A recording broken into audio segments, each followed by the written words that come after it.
بسم اللہ الرحمن الرحیم۔ حضرت مالک بن دینار کے زمانہ میں دو بھائی آتش پرست مشہور تھے۔ ایک دن چھوٹے بھائی نے بڑے سے کہا کہ بھائی صاحب، آپ نے 73 سال آگ کی پرستش کی ہے اور میں نے 35 سال۔ آؤ آج ہم آزما کر دیکھیں کہ یہ آگ ہم کو دوسرے غیر آتش پرستوں کی طرح تو نہیں جلاتی۔ اگر اس نے ہم کو نہ جلایا تو ہم آئندہ آتش پرستی کریں گے، ورنہ ترک کر دیں گے۔ چنانچہ اس نے آگ جلا کر بڑے بھائی سے کہا کہ پہلے آپ آگ پر ہاتھ رکھیں گے یا میں رکھوں؟ اس نے کہا کہ تم پہلے ہاتھ رکھو۔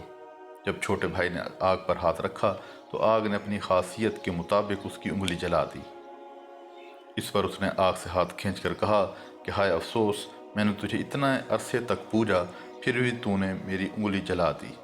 آخر اس نے اپنے بڑے بھائی سے کہا کہ ہم ایسی ذات کی عبادت کیوں نہ کریں جس کی برسوں کی نافرمانی اور گناہ پر اگر ہم سچے دل سے توبہ و استغفار کر لیں تو ہمیں معاف فرما دے۔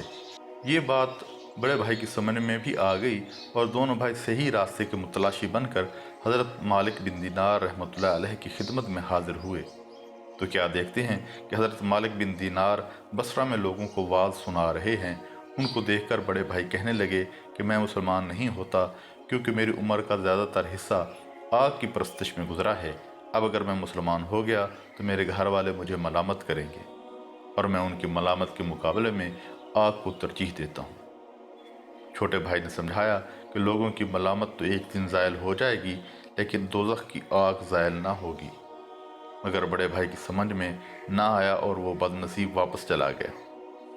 لیکن چھوٹا بھائی اپنے بیوی بچوں کو لے کر حضرت مالک بن دینار رحمۃ اللہ علیہ کی خدمت میں حاضر ہو گیا اور واعظ سے فارغ ہونے کے بعد تمام ماجرا ان کو سنایا اور درخواست کی کہ اس کو ماں بیوی بچوں کے مسلمان بنائیں۔ چنانچہ حضرت مالک بن دینار رحمۃ اللہ علیہ نے ان سب کو مسلمان کیا، اور اس نوجوان نے جب مسلمان ہو کر واپس ہونا چاہا تو حضرت مالک بن دینار رحمۃ اللہ علیہ نے فرمایا کہ ذرا ٹھہرو، میں تمہارے لیے اپنے شاگردوں سے کچھ جمع کر دوں۔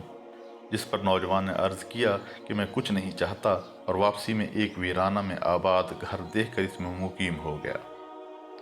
صبح کو بیوی نے کہا کہ بازار جا کر کوئی ایسا کام تلاش کرو جس سے بچوں کی گزر ہو سکے۔ چنانچہ وہ نوجوان تلاش معاش کے لیے نکلا۔ اگر کہیں کوئی مزدوری نہ ملی تو اس نے سوچا آخر اللہ تعالیٰ ہی کی مزدوری کیوں نہ کروں۔ یہ سوچ کر دوسرے روز ویرانہ میں جا کر مغرب تک برابر نماز پڑھتا رہا اور رات کو پھر خالی ہاتھ مکان پر چلا گیا۔ بیوی نے دریافت کیا کہ ہمارے لیے کچھ لائے ہو؟ تو اس نے جواب دیا کہ آج میں نے بادشاہ کی مزدوری کی ہے، مگر اس نے کچھ نہیں دیا، کل اجرت دینے کو کہہ دیا ہے۔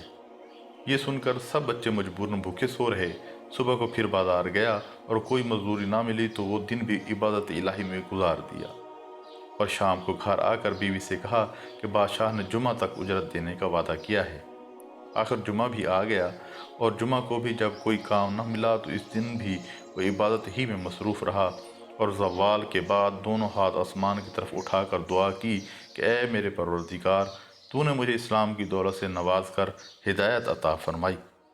بس اس دین کی برکت اور عظمت سے اہل و عیال کے نفقہ کا غم بھی میرے دل سے دور فرما دے، کیونکہ مجھے ان کے حال کے تبدیل ہو جانے کا ڈر ہے۔ یہ دعا کر کے جمعہ کی نماز کے وقت جب وہ مسجد میں گیا تو اس کے عیال پر بھوک کا بہت غلبہ تھا۔ اتفاقاً کسی شخص نے آ کر اس کا دروازہ کھٹکھٹایا۔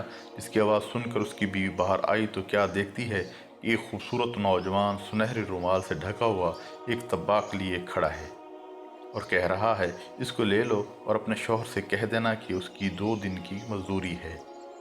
اگر تم زیادہ کام کرتے تو مزدوری اور زیادہ ملتی۔ چنانچہ اس عورت نے طباق کھولا، اس میں 1000 اشرفیاں تھیں۔ ان میں سے ایک اشرفی لے کر ایک نصرانی صراف کے وہاں گئی، جس نے اشرفی کا وزن کیا تو 2 مشکال کے برابر اتری۔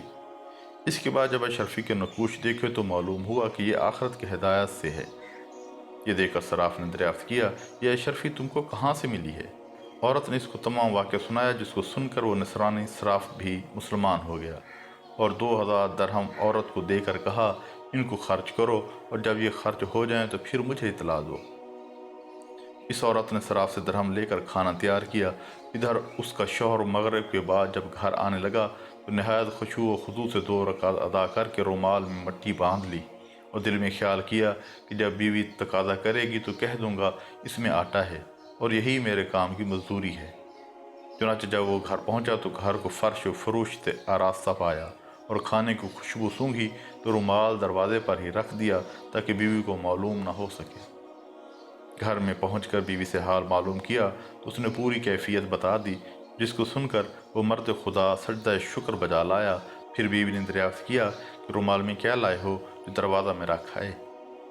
تو اس نے جواب دیا کہ اس کا حال مجھ سے نہ پوچھو، اور یہ کہہ کر دروازے میں گیا کہ مٹی پھینک کر رومال لے آئے تو دیکھا تو اس میں مٹی کے بجائے آٹا تھا۔ یہ دیکھ کر تو اس کی حیرت کی انتہا نہ رہی اور پھر خدا کے سامنے سربسجود ہو گیا اور پھر برابر خدا کی عبادت میں مصروف رہا، یہاں تک کہ اس کی روح نے کف سے انصری سے پرواز کیا۔ اللہ تعالیٰ اس عبادت گزار مرد مومن پر رحم فرمائے۔ تو ناظرین، سچ ہے جو اللہ کا ہو جاتا ہے اللہ اس کی ضرورتیں غیب سے پوری کرتا رہتا ہے۔ دعا ہے اللہ تعالیٰ ہم سب کو بھی اس واقعہ سے سبق حاصل کر کے نیک بننے کی توفیق عطا فرمائے۔ آمین یا رب العالمین۔ اللہ حافظ۔